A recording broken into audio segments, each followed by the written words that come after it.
Today's interview is all about moving from the professional non-photography world into professional photography.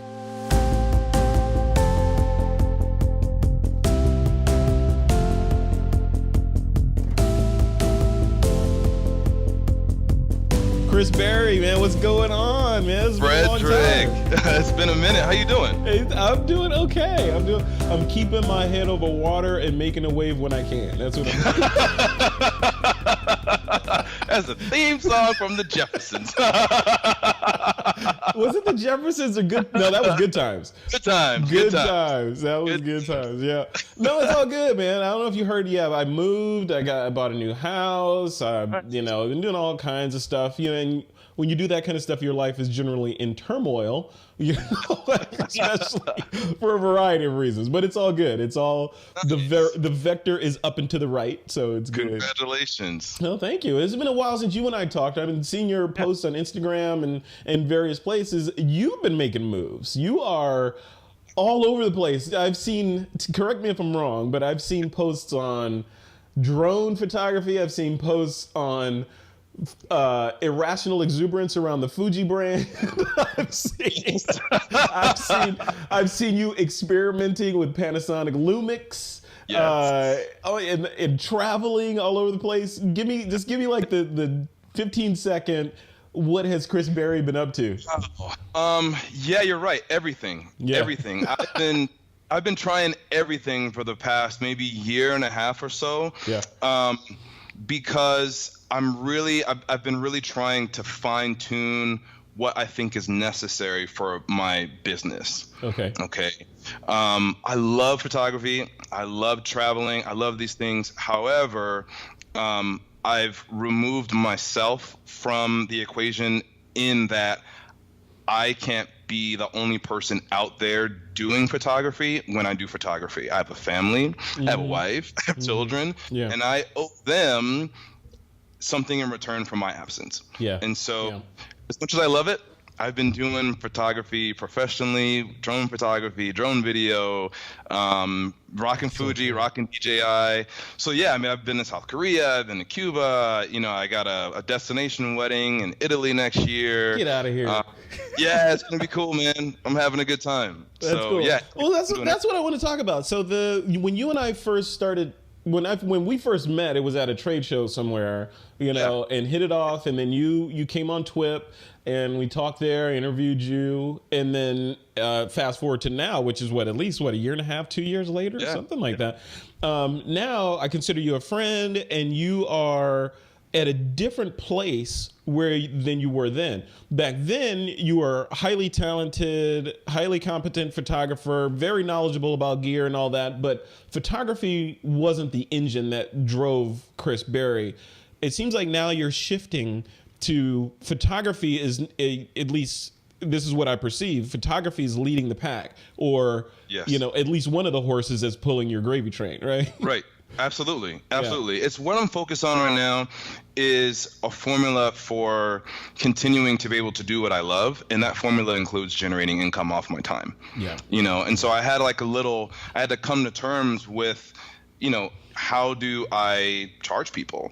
Am I confident talking about how valuable my art is? Mm-hmm. Do I market? How do I market? Who do I talk to? What do I say?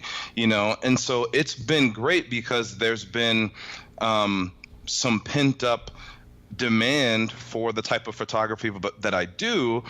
But if I'm not telling people that I'm charging for it and I'm available for it, and it's just this thing on social media that people can say ooh ah about, then I'm not really moving forward. And when I still do real estate, that's great. When I do real estate photography, that's great as well. But these people have to know that I have a family. I value what I do. And if they don't like it, they can go find someone else that matches what they. Yeah.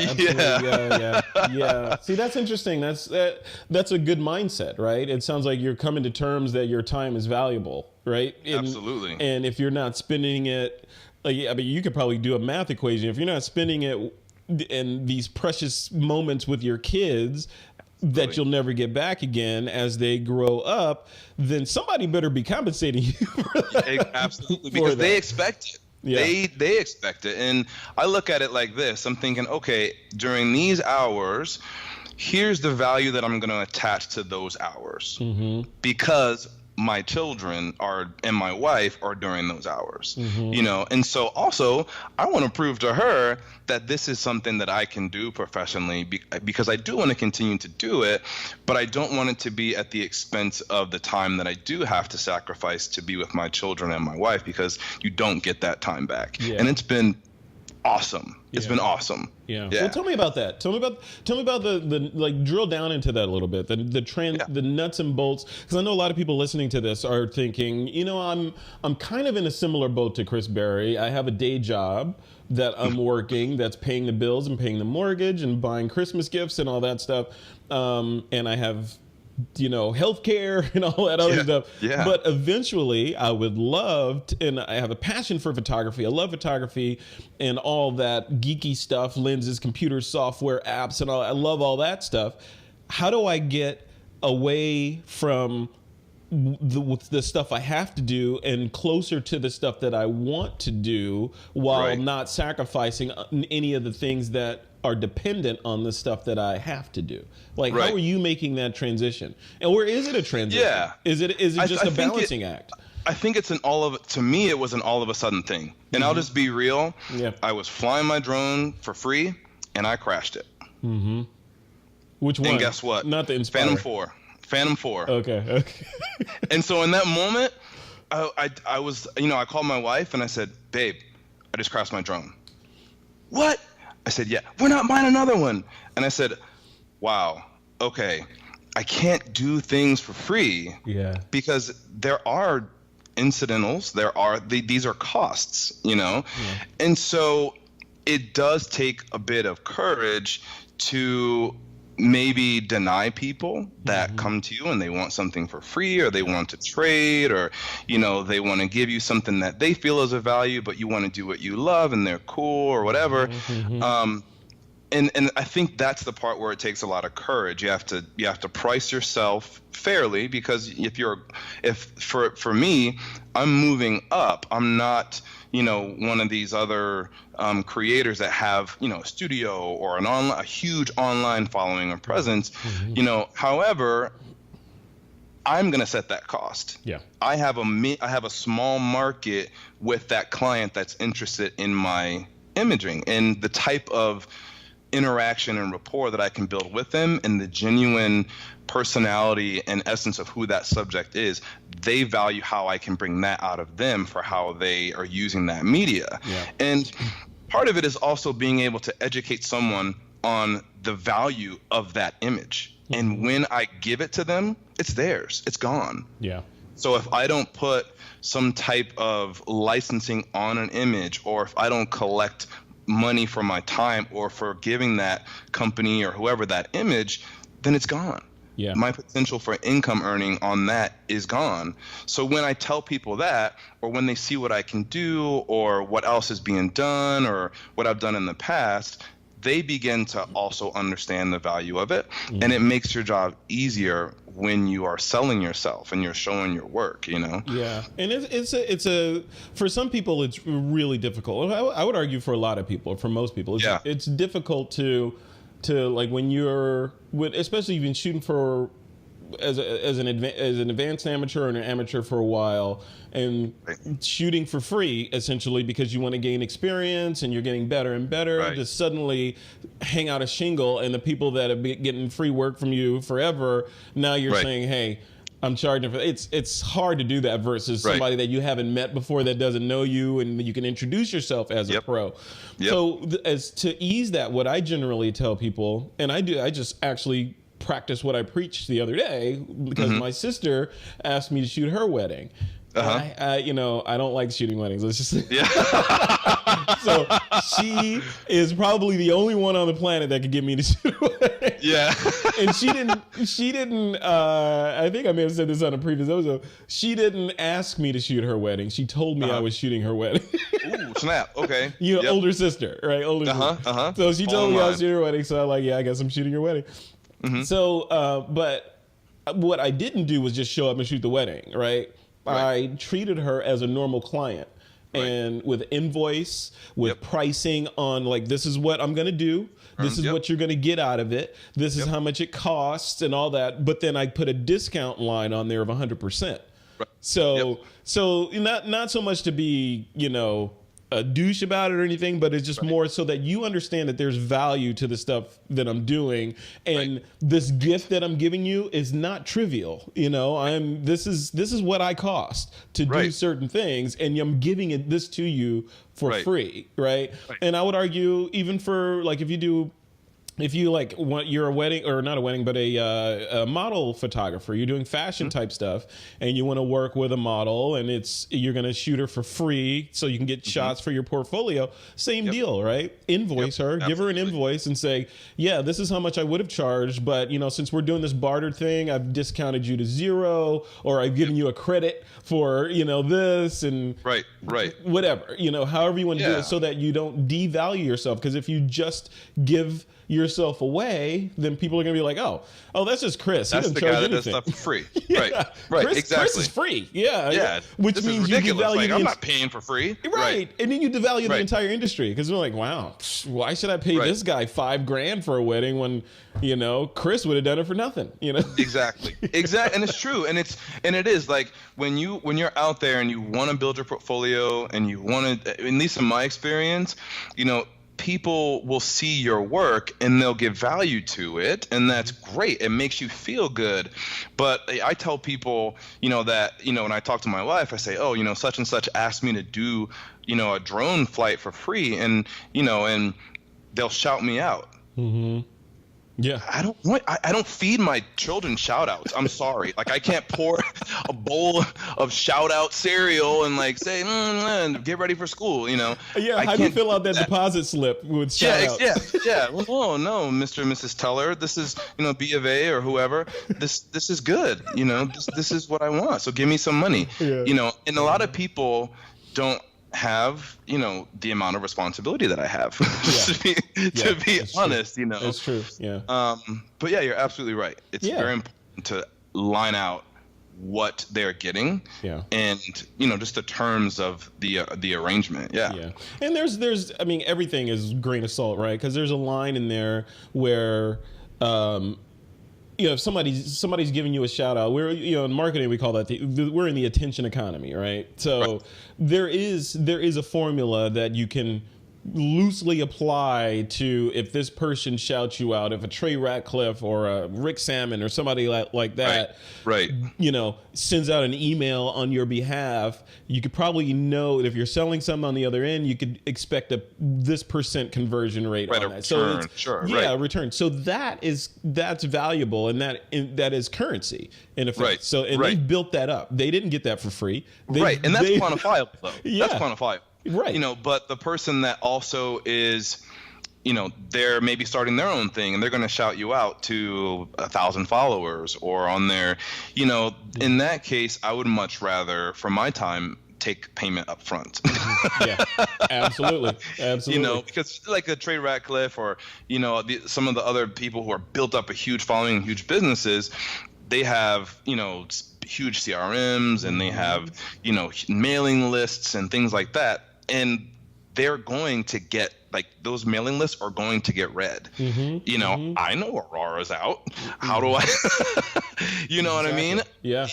Because I get the newsletter. Right. Exactly. And you're on there. It's reach. Right.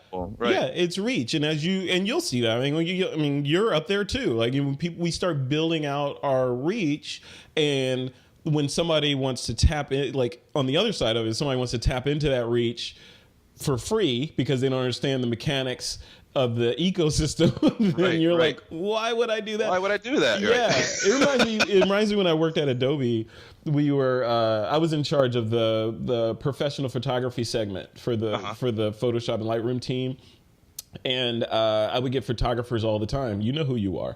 I would get photographers all the time that would just say, hey, we want X amount of dollars for Adobe to sponsor my workshop. And what I want out of it is I would like software to give away to some of the attendees. I would like this. I would like that. And I would like 10 grand, as a sponsorship, to help me put this event on. And in return, I'll put your logo in our brochure and on our website. And I was like, wow. And this is my decision. I'm like, you do realize we're Adobe, right? Right. We don't really have a brand recognition issue right now. So exactly. Why would I give you all of this stuff for nothing? So then I would school people. I'll be like, okay, if you're going to come to a company like Adobe looking for sponsorship, go in with bait your hook right.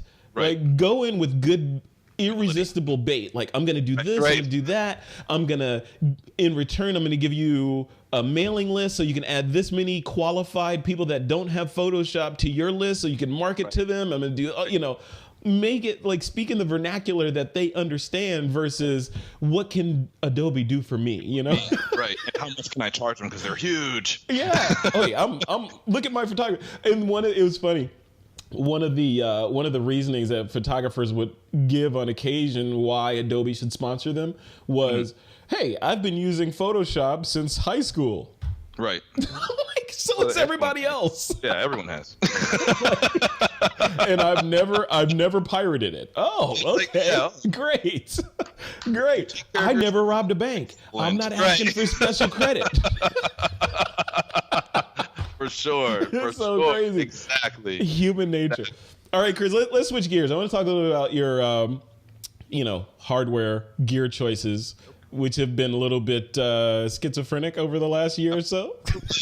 Absolutely. It's been nuts. Yeah. So my gear at the moment, excuse me, we met, I had just acquired a Fuji X Pro 2. Yeah, you were in love with that thing. I still do love it. The reason why I got rid of it is because of its limitations in the ways that I would want to grow into that camera. Mm-hmm. So I sold it, and I paused for a minute on buying gear until the next wave of hot things came out, and going to WP for a week. Yeah, exactly. And I was looking for an XT2. I was like, man, I can't find. It's sold out everywhere. I can't find an XT2. And I was in Austin with a Panasonic Luminary. Mm-hmm. And we went, and I had a GH5 at the time because the GH5 is incredible. Yeah. And I walked into Precision, and they had an XT2 kit. And I called my wife. I said, babe, you're going to see about $3,000 on the credit card. I love you, but I've been looking at this camera for months, and I miss my X Pro 2, and I need to buy it. So I bought it, and I love it. Yeah. I love Fuji. I just love it. And I've since decided to make Fuji my system of choice for my professional and even my hobby stuff, and just expressing myself and getting right to the image that I want to create. Yep. I've chosen Fuji. I use it for real estate. I use it for portraiture. I use it for landscapes.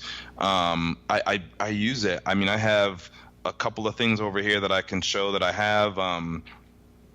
This right here is my go-to. This is a 50 millimeter f2. Oh yeah. This is the jam right here. It's $450. It's razor sharp, super fast, super quiet. I love it. I got a 35 f1.4. This is an OG Fuji lens. Yeah. Love this thing, super fast. I got a steal of a deal on a bit of Fuji kit. And I got this 10-24 f4, and it's an optical image stabilized lens. Yeah. This is super awesome. Yeah. And then I have the by the way lens. You're holding those, I could see they have a little bit of heft to them. Oh yeah, these are metal. I mean, the glasses. I mean, these are great. I mean, this lens. I mean, it's an APS-C size sensor, and Fuji glass is just incredible. But yeah, I mean, this lens is super meaty. And then the body, the XT2 body, I have a grip on it because I don't like changing batteries. I just like to shoot. Yeah. But yeah, I mean, this is my kit, and for fun, I got the SP2. This is the Fuji printer. Oh yeah, I have the SP1. Oh, look at that. Yeah. This is the jam. So I print out stuff every once in a while. This is like the ultimate friend maker, you know. Oh my God, yeah. Some chrome film. I have that too. Look at that. Yeah. That thing is interesting. I actually need to upgrade it or update it to that new one. But the interesting thing about the SP, which is the SP stands for smartphone, right? So smartphone 1, smartphone 2, that printer, because it's designed to connect. Part of its design is to connect to a smartphone and allow you to print out, your images and give them to people. But what a lot of people don't know, you probably know this, I'm sure, is that if that is a Fuji product, and if you are shooting Fuji, you can connect directly from your Fuji camera to that printer. Whereas people like me that are shooting Panasonic, I have to download the image to my phone, and manipulate it in Snapseed or whatever, and then send it to the printer. You can print directly from your camera to that device. Right to the SP. That's not fair. Yeah, I know. It's a conspiracy. It's definitely a Fuji perk. Panasonic, we need a Panasonic printer like that so we can connect to They make a bunch of other ones, but these little, this is my oldest son. Nice. I printed up this for one of his projects. But yeah, I mean, they're just super fun, and yeah, man, and I'm just having a really good time, and the income is happening. The kit is phenomenal. I'm working it the way I want it to. I can create. I can close the gap between the subject. I'm doing fashion stuff. I'm doing content for boutiques. I'm doing, of course, real estate, interior and aerial. Cool. I'm kind of doing everything, and there's bits of money coming everywhere. Where are your clients coming from? Is it mostly social media, Instagram? Are you doing any like grassroots marketing? How does that work? All of it. I have people coming to me from Instagram, people coming to me from Facebook. I have new clients and referrals, and also just going to local shops. I'm doing a benefit for cancer awareness on the 19th, and that's just with like a makeup school here in Tucson. So, and then just some things that offer me some type of return, I'm doing. Benefit to do it for free. I was actually meeting a real estate client one day, and I had my drone, and there was a fire in our arts district, and I went on to the scene, and I showed my FAA license, and I asked the chief who was in command at the emergency. I said, hey, I'm a drone pilot, I'm licensed, would you like some images? That turned into me flying the 9/11 Tower Challenge for the fire department and for the university, which no one gets to fly their drone on the football field. And so little things like that have gotten me moving forward in the direction that I want, and it's turning into income. Yeah, and that's one of the things that is salient, what you just said. So the direction that you want, a lot of people don't know what the direction they want is, right? So in the analogy that I use in a talk that I give from time to time is like if you can just get out there and shoot and have fun and let serendipity drive your photography and your business goals, and just keep a positive outlook, and then positive things will come to you in the universe. But then the other side of that coin is like using the car analogy. You don't get in your car and go get on the highway and I'm just going to drive, and positive things will drive me to the place that I want to be. Right. I'll just lift my hands up. I'm just going to lift my hands up. Yeah. Like look at all these thousands of other cars around me. They're just going with the flow. They're not going with the flow. They're not going with the flow. They have a destination. Yeah. They're trying to get somewhere, and they do baby steps to get there. Baby steps could be walking to the car, getting in the car, pressing the start button, driving out, merging in the traffic, avoiding the truck. All that stuff are baby steps. Even having an accident.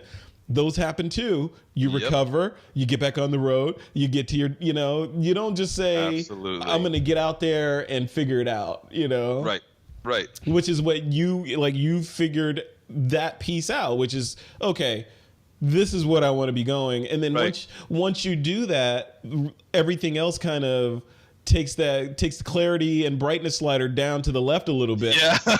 And the stuff that you want comes up, right? That's a good analogy. You got to work the sliders of your life. Working the sliders of your life. Add more clarity. Exactly. It can never hurt. Exactly. And you're right. I mean, the first decision I think I really had to make was I kind of owe it to myself to give it a shot. Yeah. You know, and what I find will tell me what I need to do next based on the experience that I have with it. Yeah.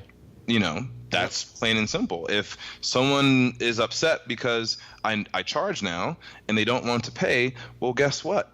That's cool. That wasn't your customer to begin with. That wasn't my customer. Mm-hmm. Yeah, that's not what I want. And I think I'm learning that I'm better off if I figure out who values me, especially enough to pay me. Yeah. Yeah. We're talking about dating. This is basically dating. This is what my mom told Absolutely. me a long time ago. He's like, you don't want to be the guy that's like, you know, promiscuous, going around doing all this stuff. But on the other side of that, you don't know what you don't like until you date, right? You have to try it. And then when you find out what your type is or what you're supposed to be doing, then you can focus on that and everything else goes away. And you're like, oh no, I don't like that kind of person. I'm going to go for this kind of person, you know? And when you, then those kind of people start revealing themselves to you. Kind of like when you got your eye on a new camera or a new car, right? And you're like, oh man, I know I want that new Mercedes, whatever, and suddenly they're all over the place. Right. Yeah. Your brain, that's all it sees. Yeah, exactly. You're right, though. You're right. Right. And it's just, you start focusing on that. Even with like tech stuff, like for me, I get on these tangents of different kinds of genres of photography that I like, whether it's, you know, cinemagraphs, or now like I want to, you know, amazing retouch jobs on portraiture, or, you know, all this stuff. You start looking for that online subconsciously, and you see it and you gravitate to it and start doing it. But you got to find that thing that's pulling you to it. Otherwise, you're just, you know, you're like Yosemite Sam with the guns all over the place shooting. Exactly. Yeah. And I can't afford that anymore. I can't afford to be in the wind. I can't afford to, you know, at least as much as I was shooting for free, I can't afford that. Yeah. You know, because the money that I've used to build up my kit wasn't generated from photography. Mm-hmm. You know what I mean? And so that money has to, I look at it as kind of being in debt. You know, I've taken money from my real estate business. Instead of putting it back into my real estate business, I put it into gear or being able to travel, or, you know, whatever it may be. Right. Yeah, so I kind of need to get out of debt. Yeah, no, I hear you. Yeah, it would be ideal to get out of debt before we leave the planet, right? Exactly. My kids don't deserve that. Yeah, right. Like, yeah, thanks, Dad. Appreciate it. Exactly. That's cool. Well, Chris, I want to be respectful of your time. I wanted to end on a couple things here. Yeah. I mentioned in the beginning that you're traveling and you're doing a lot of traveling. Where are you traveling to, and what do you bring with you when you travel for camera gear wise? Like, are you the guy that has, you know, $20,000 worth of gear with him, 20, 30,000 whenever you travel? Or are you the opposite, where it's like, you know what, I'm bringing this camera, my backup camera is my iPhone, I got extra battery, and this 50 2.0, I'm done. Like, what do you do? You know, I guess it depends on where I'm going. You know, like when I went to Cuba, all I had was my iPhone, and I shot some of my favorite images. I shot with my iPhone 7 Plus in Cuba. It was great. I actually grabbed an A6000 like randomly, and I couldn't believe how terrible the shooting experience was for me based on what I know I like. Mm-hmm. Images were great, but the experience was not. Yeah. But when I went to South Korea, which if any of the viewers haven't been, some of the best food on the planet. I didn't have one bad experience eating there. Yeah. When I went there, I took my Fuji, I took my Phantom 4 Pro, and I took my Mavic, and I only flew my Mavic. Really? Only flew my Mavic. Drone laws are crazy there. So crazy I decided, good or crazy bad? Crazy tough to navigate. I mean, there's no fly zones everywhere. Yeah. So that's really, I only flew once when I was there, but I can imagine South Korea would be. I mean, that's a country that above many other countries is on edge for a lot of reasons, right? And things have changed since I've been there, though. I mean, when I was there in June, things have gotten much more, kind of on shakier ground given our climate right now. Yeah. But yeah, I try and bring as little as possible. Yeah. I don't know. I just feel like I'm learning how to maximize the results with what I have, which is why, as much as I love tech, I don't need a D850. I don't need an A9. I don't, I don't need this. I don't need that. I just don't. I don't need an Inspire 2.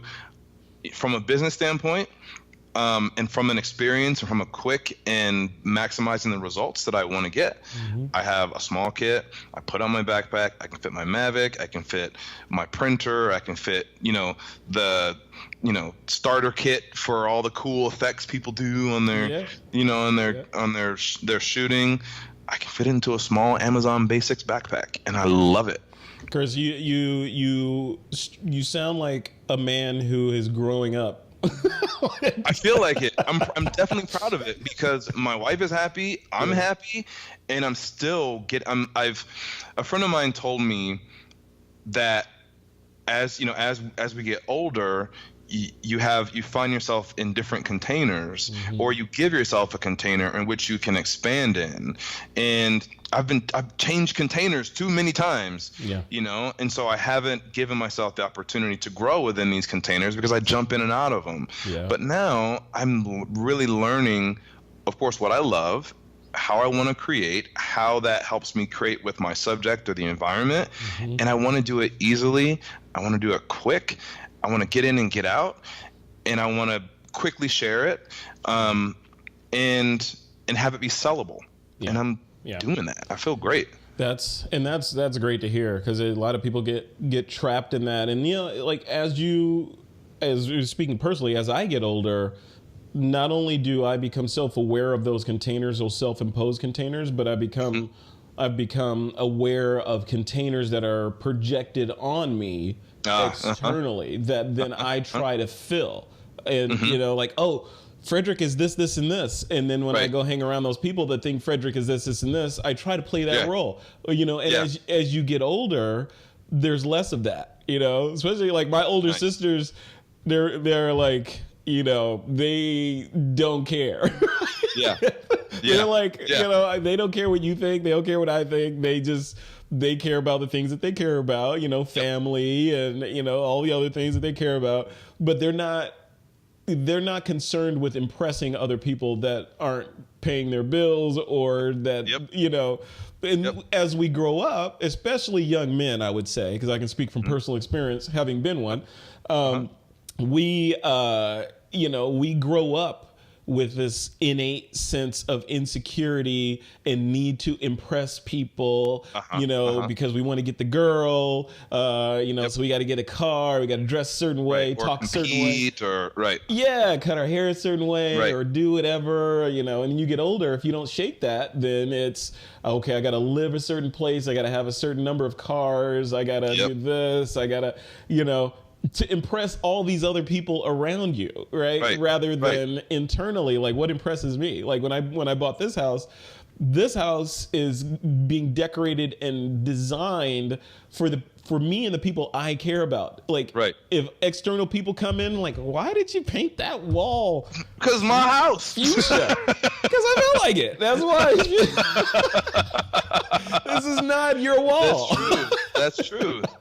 So, it happens with photography too, because we all look at social media and we all look at what other people are doing, and I used to compare my work or how well an edit looks or whatever, like, oh, maybe I should be doing this look or creating that look, or maybe I should be building this out, or this person does that.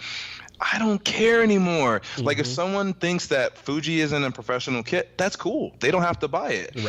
It's I am the person that's using, the cheap speed light to get the results I want, and some other flash things that I use, and I'm having a great time. Yeah. And I'm not comparing myself as much as I used to be. Sure, I take a little bit of reading on what's going on, you know. Of course, yeah. But, we stay abreast. I'm seeing people move over to Fuji, Frederick. See people move over there, and they're not telling people, but they're shooting it. Closet Fuji shooter. Mark my words, man. I'm seeing a handful of people like, oh, check out this. It's a mirrorless camera. Look at what it does. I'm like, oh yeah, okay. I've been shooting mirrorless for like 7-8 years now. Right, exactly. Yeah, they just discovered it. I know. I know. Who knows? One day. But like you said, in the end, it doesn't matter, because when you and I are gone, we've left the planet. Our atoms are something else now. Yep. The work that's left that we've created today, people, unless they're photographers or nerds or whatever, aren't going to look at those photos and say, he should have shot that with a Nikon. True, exactly. They're gonna say that's a great shot. They're gonna say Chris was a great photographer. Look at that great shot he did. He really captured the mood of that person, right? Yeah, right. Yeah, and that's see, words to live by. Well, Chris, I'm gonna let you go. Where should people go to see the work that you've done with this amazing Fuji system, your Mavic Pro and your phone and all that? All my stuff lives on Instagram still. That's been, my return on investment at this moment. Yeah. So Instagram is at Mickman, MIKMAAN, and then on Twitter it's Xman, EKSMAAN, and then Facebook.com/Christopher Berry, BERRY. All right. That's me. And we will put links to those who will have flashed on the screen below you as you were saying them. And they will be in the blog post for this episode, as well as on YouTube in the description if you happen to be watching this on YouTube. So, very cool. Chris Berry, thanks a lot, man. Frederick, thank you so much. It's good to see you. I know. Likewise, good to see you, too. Can I convince you to come on This Week in Photo and be a part of our panel one day? Absolutely, of course. All right, done. I got you. Got a verbal commitment. I put you on the spot. Yep. Might as well be a written one, man. It's all good. All right, Chris. You take care, man. You too, man. Talk to you later. All right.